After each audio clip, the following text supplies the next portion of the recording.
शनिवार के दिन अगर प्रदोष आता है तो यह कथा अवश्य सुननी चाहिए। शनि प्रदोष व्रत कथा। पौराणिक कथाओं के अनुसार प्राचीन काल में एक नगर में एक विधवा ब्राह्मणी रहा करती थी।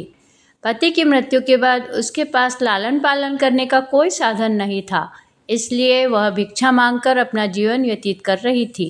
रोजाना की तरह एक दिन जब वह भिक्षा मांगकर वापस अपने घर की ओर लौट रही थी तो उसे रास्ते में दो बालक दिखे जो कि अकेले थे और अपना रास्ता भटक गए थे। ब्राह्मणी दोनों बालकों को अपने साथ घर ले आई और पालन पोषण करने लगी। जब वे दोनों बालक बड़े हो गए तो ब्राह्मणी उन्हें लेकर ऋषि शांडिल्य के आश्रम में गई। वहां जाकर ब्राह्मणी ने ऋषि शांडिल्य से अनुरोध किया कि वह अपने तपोबल से बालकों के बारे में पता लगाए और ऋषि ने ब्राह्मणी का स्वच्छ मन देखकर उसकी बात मान ली। ऋषि ने अपने तपोबल से पता लगाया और बताया कि यह कोई साधारण बालक नहीं है। यह दोनों बालक तो विदर्भ राज के राजकुमार हैं। गंधर्व नरेश के आक्रमण से इनके पिता का राजपाट छिन गया है।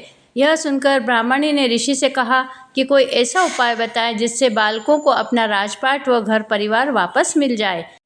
ऋषि शांडिल्य ने राजकुमारों और ब्राह्मणी को शनि प्रदोष करने की महिमा बताई और इसे इस व्रत को करने की सलाह दी।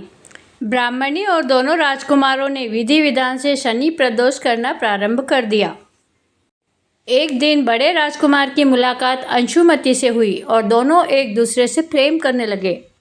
जब ब्राह्मणी ने अंशुमति और राजकुमार को एक साथ देखा तो राजकुमार के मन की बात पूछी। तब राजकुमार ने कहा कि मैं और अंशुमति एक दूसरे से प्रेम करते हैं और मुझे इनसे शादी करना है।